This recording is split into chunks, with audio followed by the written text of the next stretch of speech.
Good morning, students. Let's just continue with the question and answers of French Revolution.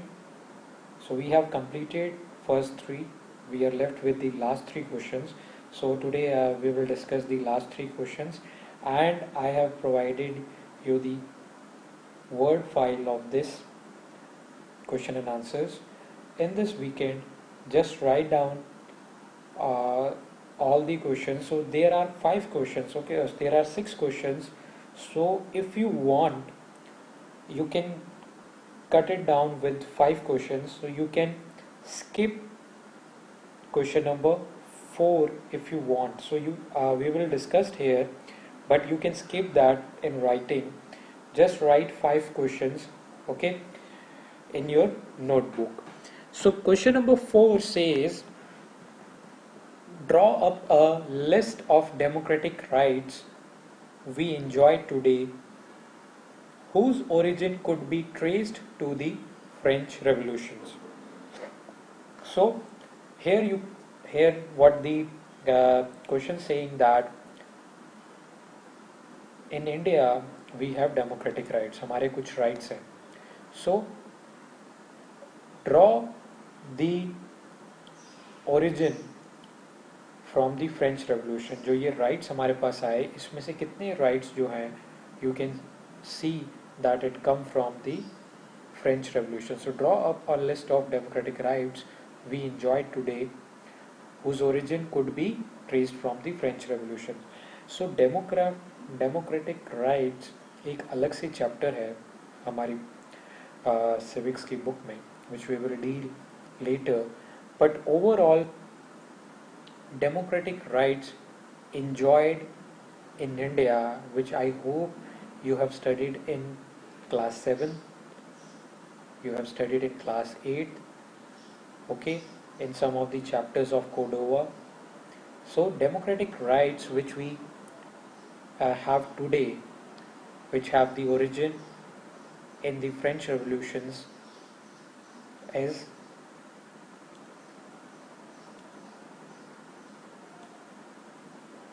right to equality. So yes, equality की बात हुई है French Revolution में. So right to equality, we also have the right to equality in our systems.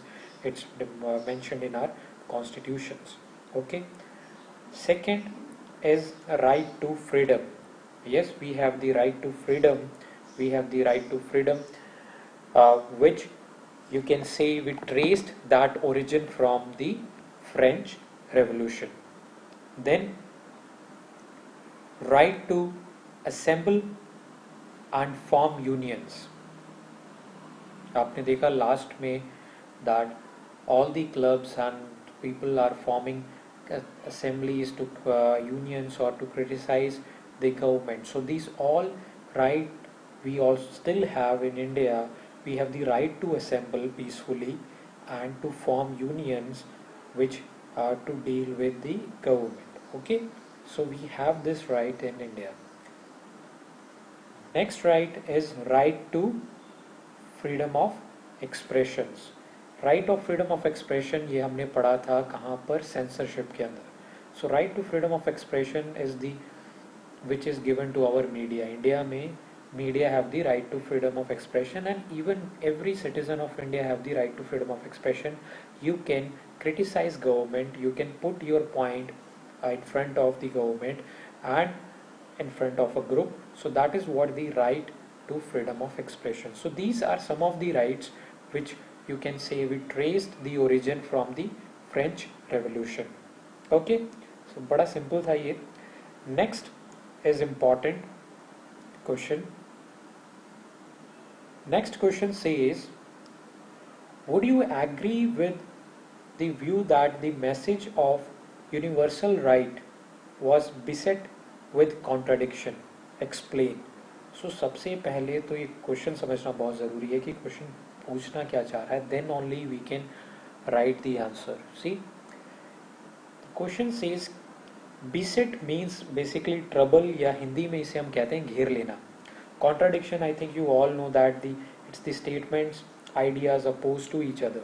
Yes, so इसमें पूछा ये जा रहा है कि are would you agree that the message with the universal rights are given, मतलब declaration of rights of man and citizens जो I वो कॉन्ट्राडिक्शंस में घिरे हुए थे, कि समहाउ वो सेम नहीं थे, या यू कैन से हर चीज़ में इक्वल नहीं थे, कुछ ना कुछ प्रॉब्लम थी उन राइट्स के अंदर, या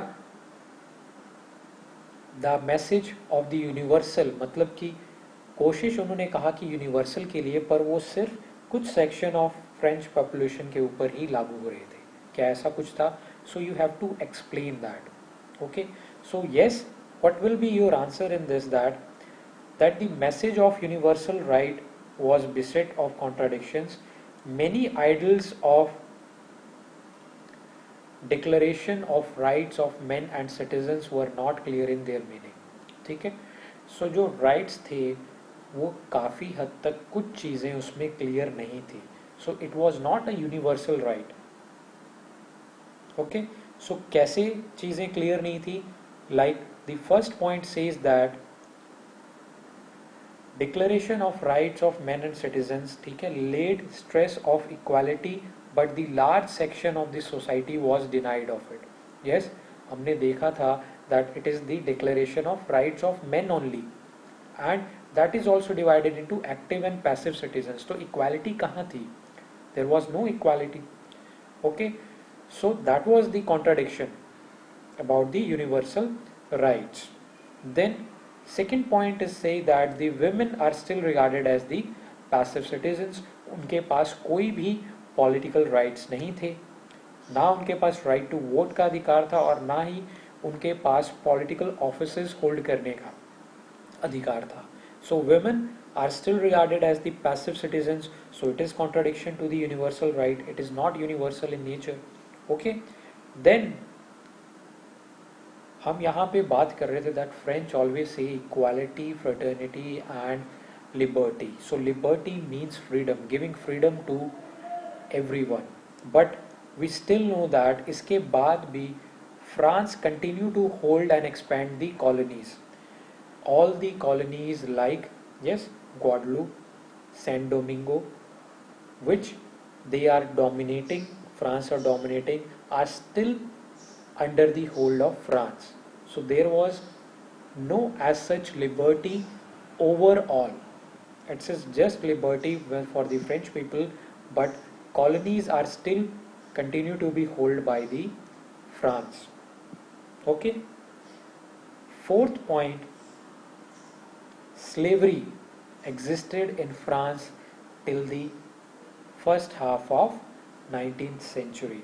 Again हम लिबर्टी की बात की इन्होंने यहाँ पे, बट स्लेवरी हमने क्या देखा, that is abolished just after the in 1848. Okay, so these are the contradictions against the declaration of rights of men and citizens. I hope it is clear to you. Equality की बात की, पर all the section have not equality. Women still don't have the voting rights. France continue to hold the colonies, उन्होंने उन्हें freedom provide नहीं की. Slaves, yes, slavery भी continue रही, जो कि बाद में जाकर एबॉलिश की गई in the first half of the 19th centuries. So these are the points which you have to write in this answers. I hope it is clear to you. Next and the last answer is, how would you explain the rise of Napoleon? Napoleon Bonaparte जो एक military dictator थे, जिन्होंने directory की जगह अपना rule establish किया. So how you explain the rise, how this rise started?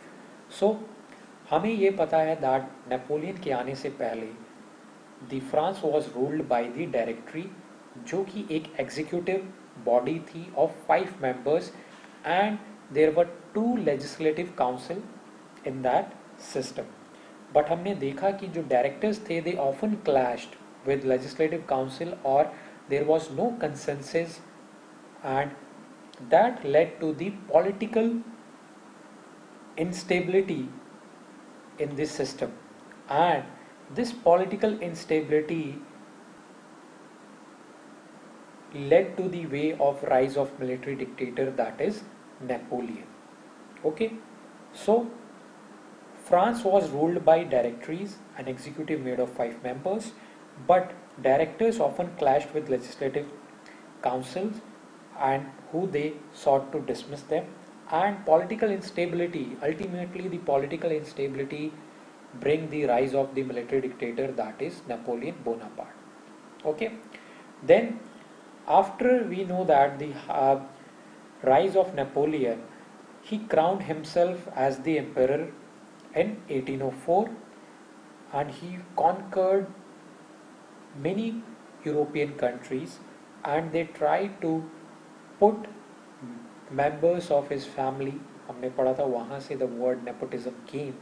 And again, one time, it's not about that it's he crowned and become the king, but he also did some good work, like he modernized. He was also viewed himself as the modernizer of France because he introduced laws like protection of private properties, uniform system of weights and measures under the decimal systems, and so these all are the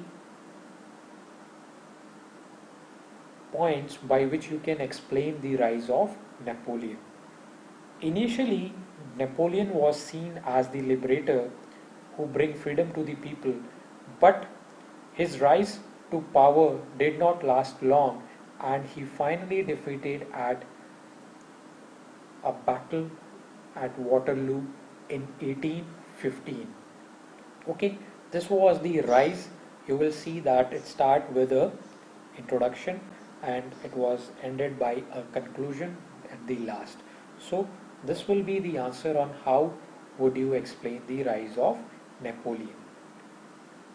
This completes the French Revolution. Please go through this again. If you still have any doubt, you can call me, you can message me, and from next week we will start a new chapter. Thank you.